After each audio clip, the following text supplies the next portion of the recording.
जय हिंद साथियों, एक बार फिर पुराने लखनऊ में दिल दहला देने वाली घटना सामने आ रही है।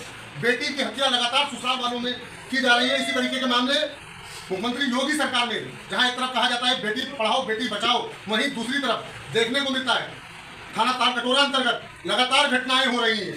आइए जानते हैं क्या घटना हुई। एक महिला जो अपनी बेटी की शादी थाना ठाकुरगंज क्षेत्र से थाना तालकटोरा क्षेत्र में करती है आलमनगर, आज वहां से खबर आती है कि तुम्हारी बेटी अब इस दुनिया में नहीं रही। आइए जानते हैं परिवारजनों से कि क्या घटना हुई, क्या कुछ पूरा मामला रहा, क्या हुआ, क्या नाम है आपका? मेरा नाम इंद्रमा हुसैन है। मैं खुशनुमा रिजवी की बहन हूँ और 2 साल पहले मेरी बहन की शादी हुई थी। जैसे ही शादी हुई, शादी के 4 महीने बाद मेरी बहन के सर में चोट लग गई और उसको बताया छुपाया गया। ससुराल वालों ने कहा कि घर पे मत बताओ मैके में, वरना बवाल होएगा। वो छुप गई बात। उसके बाद फिर वो बहुत लंबा अरसा चला, प्रोसेस चला, उसका ऑपरेशन हुआ, वो बात खत्म हो गई। उसके बाद हर महीने मेरी बहन जॉब करती थी एरा मेडिकल कॉलेज में, वो जॉब करती थी। उसने कहा हम जॉब कंप्लीट चालू रखेंगे, तो हर महीने उसका शौहर उससे पैसे लेता था। हर महीने हम लोगों के मना करने के बाद भी वो देती थी, कहती थी कि नहीं ठीक है हमें साथ निभाना, मेरा शौहर है। उसके बाद फिर थोड़े दिन बाद भी मामला सामने आया कि पूरे ससुराल वाले, शाजिया उसकी नंद जो है, अफशा जो दूसरी नंद है, फौजिया तीसरी नंद है, ये सब मिलकर उसे बहुत टॉर्चर करती, क्योंकि मेरी बहन बहुत सीधी थी, कुछ कह नहीं पाती थी। आज क्या घटना हुई, आज क्या हुआ, आज कैसे पता चला कि आपकी बहन खत्म हुई? आज ये हुआ कि आज सुबह मेरे पास 2 बजे के टाइम लमसम कॉल आई कि घर से बार बार कॉल आ रही है और मुझको बहुत परेशान कर रही है नंदे और जो है ना उनका उसका शौहर असद नकवी। तो हमने कहा कि ठीक है तुम चलो, हम भी आ रहे हैं तुम्हारे घर, चलते हैं ससुराल। हम घर पहुंचे, आपा को लेकर के साथ में वहाँ पे मेरी बहस हुई। उन लोगों ने बहुत बहस करी, गालिम गलौज करी। आपा को गुस्सा था इस बात का कि मेरी अम्मी को गालिम गलौज करते और हमसे जहेज के लिए कहते हैं कि लाओ हमको 2 पैसे दो हर महीने। जब पैसे लेने होते तब सही हो जाते हैं और बात बात पे क्या नाम है तलाक देने का क्या नाम है धमकी देते हैं। हम लोग मिडिल क्लास फैमिली से बिलोंग करने वाले, हम लोग सोचते थे कि इज्जत है, क्या कर दिए शादी। आपकी बहन आज अपने घर पे थी, अपने घर से अपनी ससुराल गई? नहीं, अपने घर पे नहीं थी, वो ड्यूटी पर थी। ड्यूटी से उसने हमें कॉल करी कि ऐसे ऐसे परेशान कर रहे हैं, प्रताड़ित कर रहे हैं, ठीक है। तो हमने कहा ठीक है तुम चलो, हम भी आ रहे हैं। हम तो बालागंज पर मेरी बहन, हम साथ में घर गए दोनों लोग। वहाँ पे मारपीट हुई, शाजिया ने मारा मेरे सामने और असद ने धमकी दी कि अब हमने फैसला करवा दिया था कि चलो ठीक है जो भी लड़ाई झगड़ा हुआ खत्म करो, अब तुम मियाँ बीवी रहना साथ में। तो तब भी असद ने ये बोला कि अब तुम जा रही हो, इसकी जिम्मेदार तुम हो, अगर कुछ भी होता है तो हम उनकी जान ले लेंगे। तब भी हमने फैसला करवाया वहाँ पे हमने कहा कि चलो ठीक है तुम दोनों लोग आपस में रहना। बस हम जैसे ही वहाँ से निकले, हमको मुश्किल से 15 मिनट हुए होंगे वहाँ से निकल करके यहाँ बालागंज तक आने में। हमने दोबारा कॉल करी तो पता चला फिर लड़ाई हो रही है और शाजिया, उनकी सास और मुन्ने भैया और असद मिलकर मार रहे हैं मेरी बहन को। तो हमने कहा तुम लड़ाई झगड़ा ना करो, तुम दूसरे कमरे में चली जाओ, अपने कमरे में चली जाओ, भी असद आ रहे हैं, ठीक है। तो हम जब बालागंज में पहुंचे, फिर उसके बाद फिर असद चले गए। 10 मिनट बाद हमने कॉल करना चालू किया, कॉल नहीं उठ रही है। तो मैंने 10-15 कॉल कर डाली, उठी नहीं।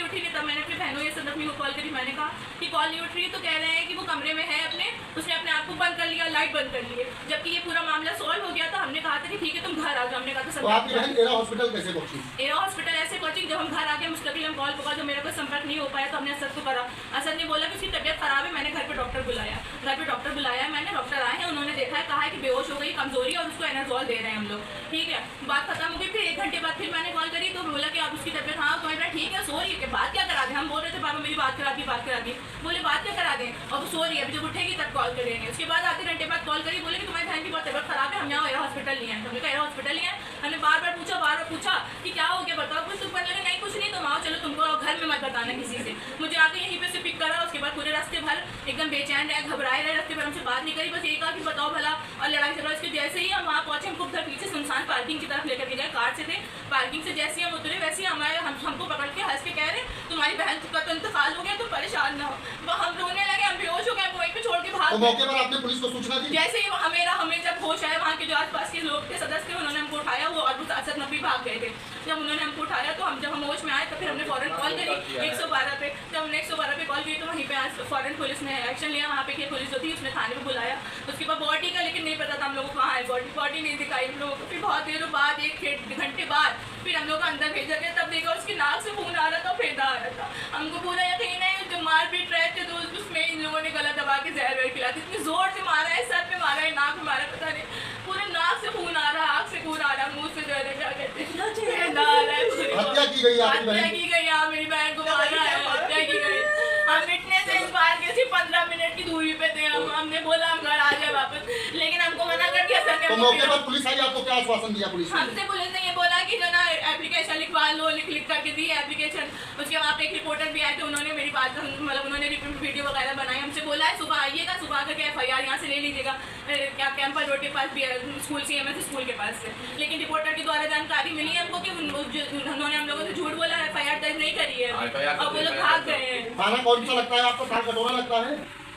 कहाँ पे? आलमनगर का। हाँ, आलमनगर का ताल कटोरा खाना लगता तो है। आप थाने में FIR दीजिए और बाकी इंसाफ दिलाने का हम अपने चैनल के माध्यम से सुबह आपको बोला है कि जब क्या नाम है FIR मिलेगी सुबह जाइएगा, और 10:30 पोस्टमार्टम के लिए लिखवा लिया हमसे, पोस्टमार्टम के लिए भेज दी क्या नाम है बॉडी वहाँ मेडिकल कॉलेज में। आप अपनी मुकदमा लिखवाना है तो आप FIR कॉपी अपनी थाने में दीजिए। जी सुबह बोला है उन्होंने कि सुबह जाइए, अभी नहीं FIR हुई है ऐसा उसने बोला हमसे, पर अब उन लोगों ने बोला आश्वासन देके भेज दिया कि हो गई FIR, सुबह ले लेना जाकर के CMS के पास से, पुलिस थाने के पास। ठीक है, धन्यवाद। पुलिस ने आश्वासन देते हुए इनके परिवार से कहा है कि मुकदमा लिख के गंभीर कार्रवाई की जाएगी। लगातार इसी तरीके से हत्या के मामले सामने आ रहे हैं। पुराने लखनऊ में बेटियां खुद को सुरक्षित नहीं महसूस कर पा रही हैं। लगातार ससुराल की पीड़िता बेटियों पे जारी है। आप जुड़े रहे MN एक्शन न्यूज़ से, इसी तरीके लगातार आपको सच्ची और अच्छी खबरें दिखाते रहेंगे। आप देख रहे हैं लखनऊ से मैं संवाददाता समीर खान।